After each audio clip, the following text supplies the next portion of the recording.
안녕하세요. 자, 김폴과 1일째 오늘 헌법 시간입니다. 그래서 오늘 문제는 이제 헌법 10조와 관련된 문제입니다. 그래서 인간으로서의 존엄과 가치 및 행복 추구권에 대한 설명으로 옳지 않은 것은 관련 판례들 이제 여러분이 알고 있느냐를 물어보는 문제가 되겠습니다. 1번 보시면 성폭력 범죄의 처벌 등에 관한 특례법에 규정된 카메라 등 이용 촬영죄는 인격권에 포함된다고 볼 수 있는 자신의 신체를 함부로 촬영당하지 않을 자유를 보호하기 위한 것이다. 그러니까 이 범죄를 처벌하는 규정이죠. 범죄를 처벌하는 규정. 소위 말하는 쉽게 말하면 뭐죠? 도찰죄죠. 전철이라든지 뭐 지하철역이라든지 서울역이라든지 사람이 많은 곳에서 이런 사람의 신체를 뭐 이렇게 촬영하는 불법적으로 촬영하는 일들이 많이 벌어지는데 이런 것들이 이제 금지되는 거죠. 처벌, 형사 처벌을 통해서 보호하려고 하는 건 뭐예요? 피해자들의 어떤 이익을 보호하고 있냐 이걸 묻고 있는 거죠. 그래서 자신의 신체를 함부로 촬영당하지 않을 자유가 인격권에 포함될 수 있다. 우리의 인격적 가치에 포함될 수 있다라는 거 생각하시면 되겠고요. 그 다음에 2번 자신이 속한 부분 사회의 자치적 운영에 참여하는 것은 사회 공동체 유지, 발전을 위하여 필요한 행위로서 특정한 기본권 보호 범위에 들어가지 않는 경우에는 일반적 행동 자유권의 보호 대상이 될 수 있다. 첫 번째 줄은 큰 의미는 없는데 부분 사회의 자치적 운영에 참여한다. 이건 예를 들면 우리가 살고 있는 아파트 단지 같은 데 있죠. 네, 아파트 단지에서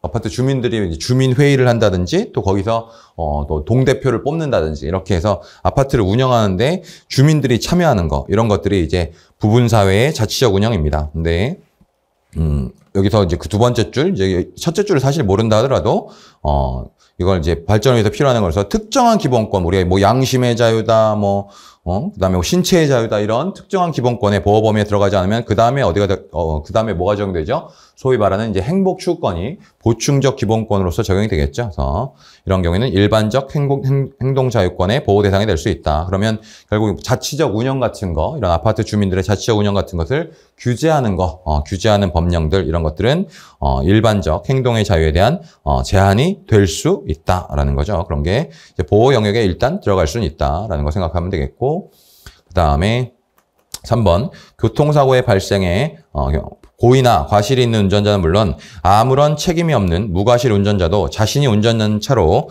인하여 교통사고가 발생하기만 하면 즉시 정차하여 사상자를 구호하는 등 필요한 조치를 할 의무를 규정하고, 교통사고 발생 시 사상자 구호 등 필요한 조치를 하지 않는 자를 형사처벌하는 도로교통법 조항은 과잉금지 원칙에 위반되어 운전자의 일반적 행동 자유권을 침해한다. 그래서 이건 틀린 질문이 되겠죠. 더 소위 말하는 이제 교통사고 발생 시에 구호 조치 의무를 이제 부과하는 거죠. 근데 여기서 이제 고의 과실 같은 걸 굳이 요구할 필요는 없습니다. 사고가 발생했기 때문에 그건 이제 뭐예요? 생명권을 보호하기 위한 이런 의무이기 때문에 이때는 더 큰 공익이 있다는 거죠. 그래서 이게 운전자가 만약에 운전을 하다가 우리도 얼마든지 운전을 하고 다니잖아요. 근데 운전을 하는데 사람을 치였다 이거죠. 사람을 치였다. 그러면 아이고 저 사람이 갑자기 끼어들었으니까 당신이 죽든 말든 마음대로 하시오. 이렇게 할 수는 없겠죠. 그래서 이건 결국 이 생명권을 보호하기 위한 것으로 더 큰 공익이 있기 때문에 침해한다고 볼 수 없다. 이건 합헌적으로 보는 거죠.